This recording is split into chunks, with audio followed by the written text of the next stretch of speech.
দ্বিতীয় শ্রেণীর বন্ধুরা, তোমরা দেখো তোমাদের গণিত বইয়ের 93 পৃষ্ঠা। তোমাদের গণিত বইয়ের 93 পৃষ্ঠাটা খোলো। এখানে দুটো অঙ্ক আছে, দেখো। প্রতিটি ঝুড়িতে 9টি করে রুটি রাখা যায়, এরকম 60টি ঝুড়িতে কতগুলো রুটি রাখা যায়। ওকে।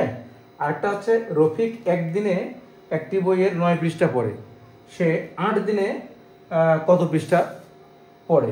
ওকে, আমরা অঙ্ক দুটো করি। চলো আমরা অঙ্ক দুটো করি।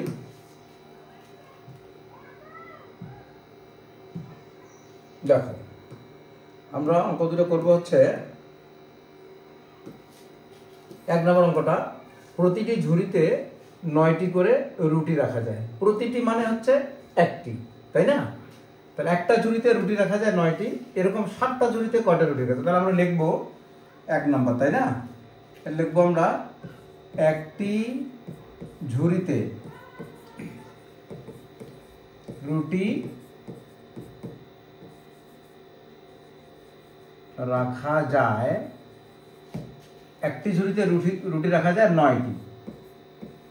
এই জায়গায় অনেকে সমান সমান দাও, যায় 9টি, এখানে সমান সমান কখনোই দেওয়া যাবে না। অতএব কয়টা ঝুড়ি? 7টা। 7টি ঝুড়িতে রুটি রাখা যায়। আচ্ছা, একটাতে যদি 9টা যায় তাহলে 7টাতে বেশি যাবে না কম যাবে? একটাতে 9টা, 7টাতে অবশ্যই বেশি যাবে।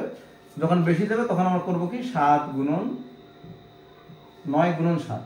কি লিখবো বলো তো? 9 গুণন 7। ঠিক।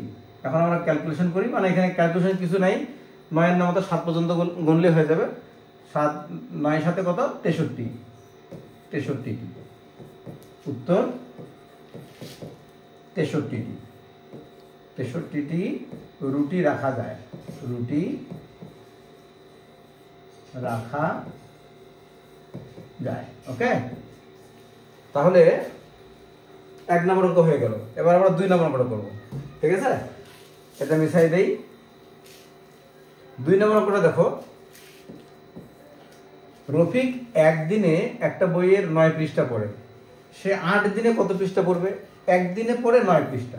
তাহলে আমরা লিখি, বেশি কিছু লেখার দরকার নেই, সোজা লিখবো 1 দিনে পড়ে 9 পৃষ্ঠা। অতএব 8 দিনে পড়ে, একদিনে যদি 9 পৃষ্ঠা পড়ে, 8 দিনে আরো বেশি পড়বে। তাহলে 9 গুণে 8 পৃষ্ঠা সমান সমান 9টা কত? 72 পৃষ্ঠা। উত্তর 72 পৃষ্ঠা পড়ে। ঠিক আছে, আল্লাহ হাফেজ।